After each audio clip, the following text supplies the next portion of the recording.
Bonjour, si comme moi vous possédez une piscine Intex de 3,05 m ou un peu plus ou un peu moins, je vais vous faire voir comment nettoyer votre pompe car celle-ci envoie de l'air. Je suis beaucoup embêté avec depuis que je l'ai acheté car beaucoup d'air se foutent dans la pompe et désamorce la pompe. Donc j'ai trouvé un tutoriel qui m'a beaucoup aidé. Donc comme vous voyez, vous avez un tuyau d'arrivée, un tuyau qui est là-bas, l'arrivée, le tuyau de retour qui est là et votre pompe qui est là. Donc je vais vous faire voir comment faire pour faire en sorte d'éviter d'acheter des filtres tous les 4 matins pour éviter d'être emmerdé. Donc déjà vous débranchez votre pompe premièrement. Vous la débranchez. Et ici vous mettez du scotch isolant, genre scotch pour électricien tout autour de la pompe. Et vous resserrez des colliers ou en plastique ou vous achetez des colliers métalliques.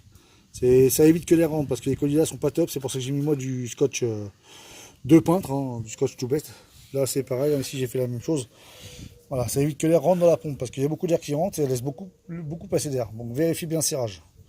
Donc ensuite on désamorce la pompe. Voilà. On vide la pompe en la levant. L'eau va retourner dans la piscine. Vous voyez, l'eau s'en va. Vous la desserrez.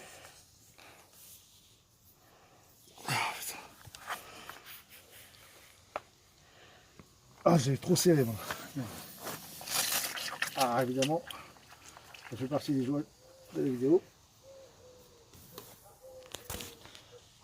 Enfin bref, on va passer à cette étape-là. Une fois le filtre démonté, donc je vais récupérer un autre filtre. Donc c'est les pompes H moi que j'ai, c'est pas autre chose. Donc c'est ces filtres là. Vous prenez votre tuyau d'arrosage, tout bête sans embout. Il y en a qui préconisent de prendre un Karcher, mais je suis pas sûr que ça abîme pas le filtre. Hein. Vous voyez, moi j'ai un tuyau qui route, là je suis rentré dans la piscine.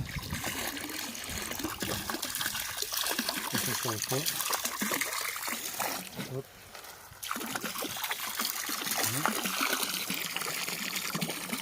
Vous voulez passer votre tuyau au maximum et vous le passez sur le tuyau. C'est un genre de Karcher, mais c'est largement mieux. Comme ça ressort. Plus il y a de pression, mieux c'est. C'est pas un Karcher, c'est pas le but de vous bousiller le filtre. Et ça vous évite d'en acheter un tous les 15 jours. Enfin tous les 2 jours même. Dans la pompe ça arrête au bout de 8 heures. Hein. Moins de 8 heures même. Là, il faut vraiment bien appuyer sur le tuyau pour avoir un maximum de pression. Pour bien qu'il soit propre. L'intérieur pareil. Hein. Intérieur et extérieur pour faire. Ce filtre là à la base ne fonctionne plus. Hein. Il faut savoir qu'il va fonctionner vite fait. C'est chiant. Mais ça, moi la fois dernière que je l'ai faite, ma pompe a duré plus de 12 heures, plus de 2 jours sans tourner quoi. C'est un peu chiant mais bon, c'est laborieux. Voilà, une fois que c'est fait, votre filtre il est à peu près à votre niveau vent.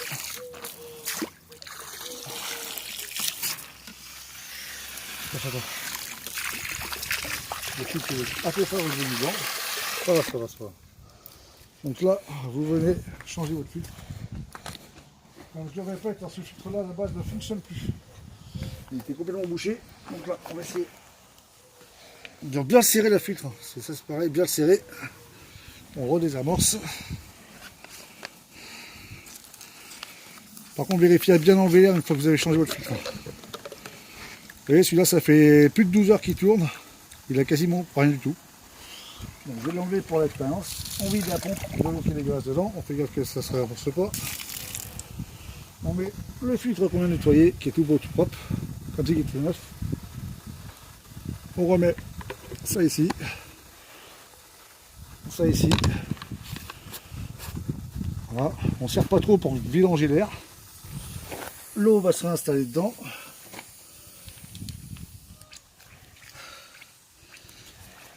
Alors une petite astuce, si vous avez de l'eau dans le tuyau, je vais vous faire voir après. Vous voyez là l'eau, attention ça va éclabousser. L'eau s'évacue très bien.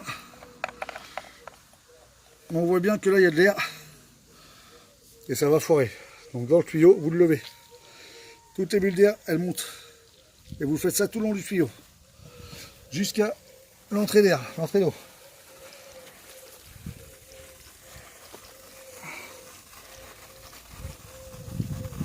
Hop, et ça va tout de suite beaucoup mieux. Lui c'est pareil, la pompe vous la retournez. Là il y a encore de l'air. Vous ne mettez pas en rouge tant qu'il y a de l'air. Tant qu'il y a de l'air, c'est même pas la peine, vous avez flingué votre pompe. Et vous allez vous dire, ma mère ça marche pas. Donc tant qu'il y a de l'air, ne surtout pas mettre d'eau. Vous voyez, ça fait des bulles, on évacue l'air. Maintenant c'est de l'autre côté qu'il y a de l'air. On va faire pareil, on va lever. Hop. Et faire en sorte que l'air s'en aille. Regardez dans la piscine, vous allez voir, l'air s'en va. Non, ça va faire de bulles, bon. Maintenant on va remettre en route. Légèrement. On va remettre en route.